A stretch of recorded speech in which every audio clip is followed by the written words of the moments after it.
The Devoted Friend, by Oscar Wilde. One morning the old water rat put his head out of his hole. He had bright beady eyes and stiff gray whiskers, and his tail was like a long bit of black India rubber. The little ducks were swimming about in the pond, looking just like a lot of yellow canaries, and their mother, who was pure white with real red legs, was trying to teach them how to stand on their heads in the water. "You will never be in the best society unless you can stand on your heads," she kept saying to them, and every now and then she showed them how it was done. But the little ducks paid no attention to her. They were so young that they did not know what an advantage it is to be in society at all. "What disobedient children!"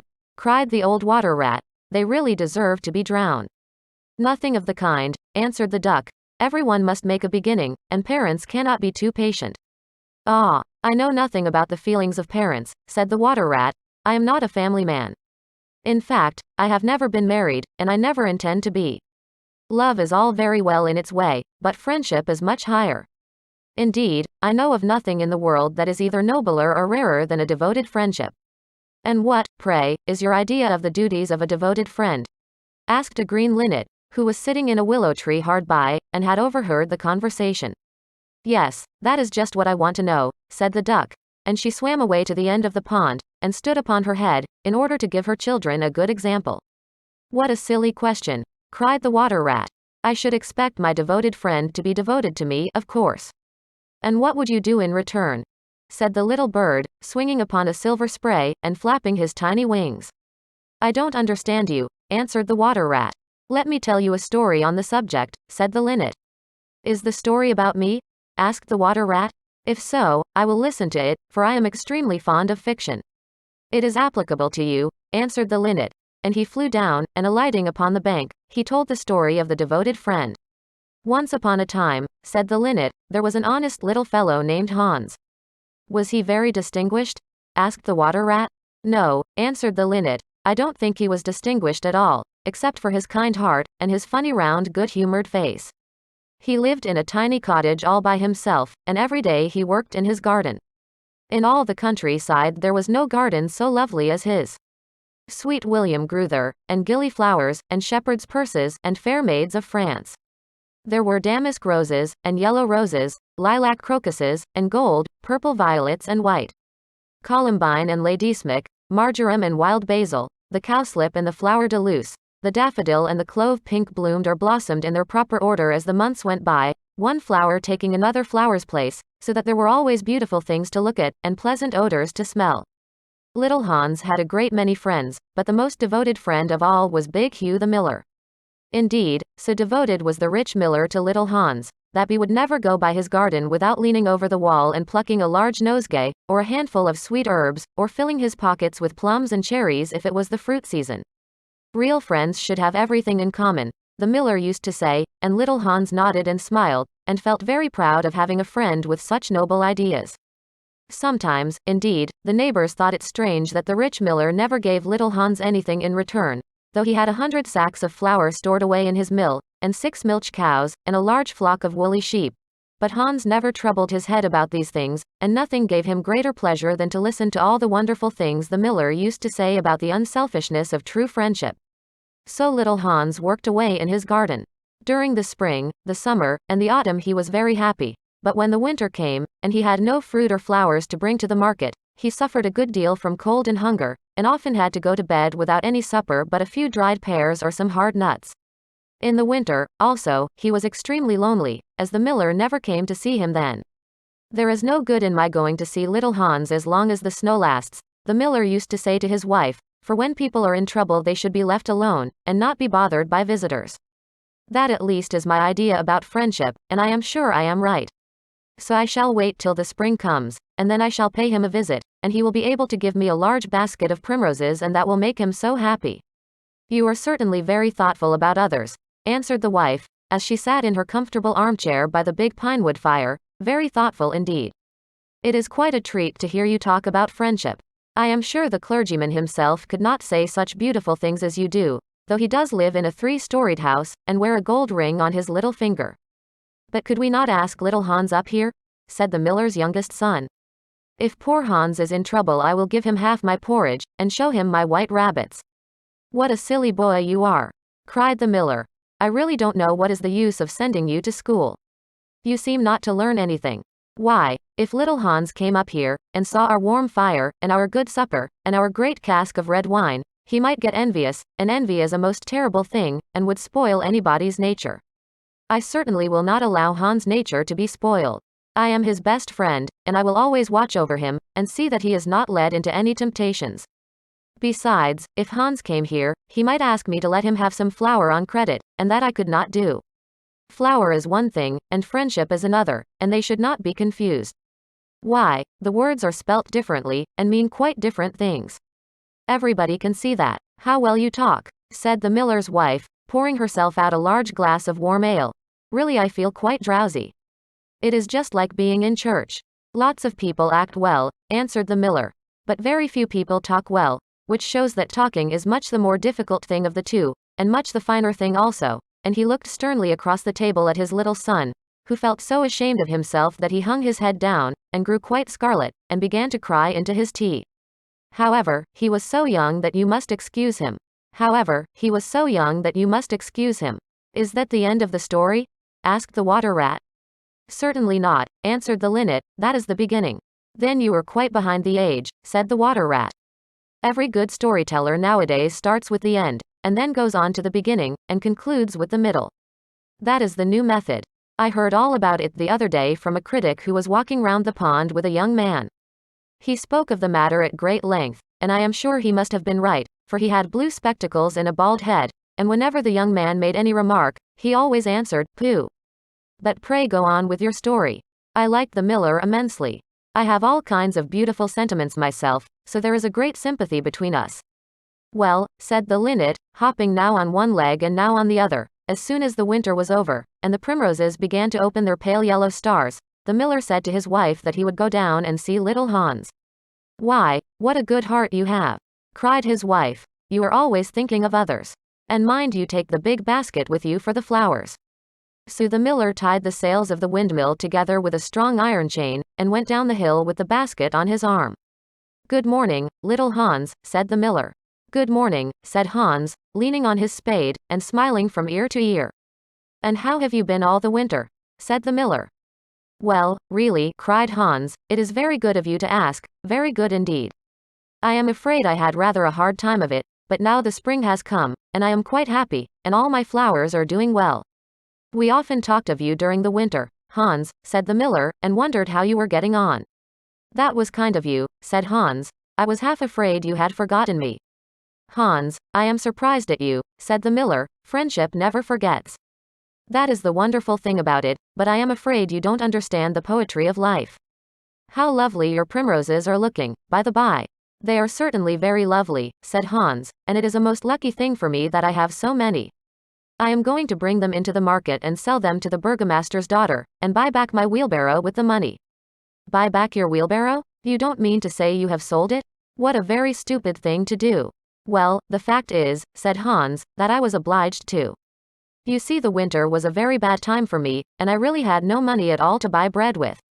So I first sold the silver buttons off my Sunday coat, and then I sold my silver chain, and then I sold my big pipe, and at last I sold my wheelbarrow. But I am going to buy them all back again now. Hans, said the miller, I will give you my wheelbarrow. It is not in very good repair. Indeed, one side is gone, and there is something wrong with the wheel spokes, but in spite of that I will give it to you. I know it is very generous of me, and a great many people would think me extremely foolish for parting with it, but I am not like the rest of the world. I think that generosity is the essence of friendship, and, besides, I have got a new wheelbarrow for myself. Yes, you may set your mind at ease, I will give you my wheelbarrow. Well, really, that is generous of you, said little Hans, and his funny round face glowed all over with pleasure. I can easily put it in repair, as I have a plank of wood in the house. A plank of wood, said the miller. Why, that is just what I want for the roof of my barn. There is a very large hole in it, and the corn will all get damp if I don't stop it up. How lucky you mentioned it. It is quite remarkable how one good action always breeds another. I have given you my wheelbarrow, and now you are going to give me your plank. Of course, the wheelbarrow is worth far more than the plank, but true, friendship never notices things like that. Pray get it at once, and I will set to work at my barn this very day. Certainly, cried little Hans, and he ran into the shed and dragged the plank out. It is not a very big plank, said the miller, looking at it, and I am afraid that after I have mended my barn roof there won't be any left for you to mend the wheelbarrow with. But, of course, that is not my fault. And now, as I have given you my wheelbarrow, I am sure you would like to give me some flowers in return. Here is the basket, and mind you fill it quite full. Quite full? Said little Hans, rather sorrowfully, for it was really a very big basket, and he knew that if he filled it he would have no flowers left for the market, and he was very anxious to get his silver buttons back. Well, really, answered the miller, as I have given you my wheelbarrow, I don't think that it is much to ask you for a few flowers. I may be wrong, but I should have thought that friendship, true friendship, was quite free from selfishness of any kind. My dear friend, my best friend, cried little Hans, you are welcome to all the flowers in my garden. I would much sooner have your good opinion than my silver buttons, any day, and he ran and plucked all his pretty primroses, and filled the miller's basket. Goodbye, little Hans, said the miller, as he went up the hill with the plank on his shoulder, and the big basket in his hand. Goodbye, said little Hans, and he began to dig away quite merrily, he was so pleased about the wheelbarrow. The next day he was nailing up some honeysuckle against the porch, when he heard the miller's voice calling to him from the road. So he jumped off the ladder, and ran down the garden, and looked over the wall. There was the miller with a large sack of flour on his back. Dear little Hans, said the miller, would you mind carrying this sack of flour for me to market? Oh, I am so sorry, said Hans, but I am really very busy today. I have got all my creepers to nail up, and all my flowers to water, and all my grass to roll.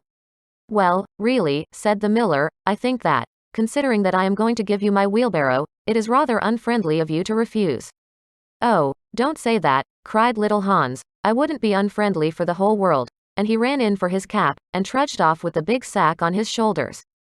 It was a very hot day, and the road was terribly dusty, and before Hans had reached the 6th milestone he was so tired that he had to sit down and rest. However, he went on bravely, and at last he reached the market. After he had waited there some time, he sold the sack of flour for a very good price, and then he returned home at once, for he was afraid that if he stopped too late he might meet some robbers on the way. It has certainly been a hard day, said little Hans to himself as he was going to bed, but I am glad I did not refuse the miller, for he is my best friend, and, besides, he is going to give me his wheelbarrow. Early the next morning the miller came down to get the money for his sack of flour, but little Hans was so tired that he was still in bed. Upon my word, said the miller, you are very lazy. Really, considering that I am going to give you my wheelbarrow, I think you might work harder.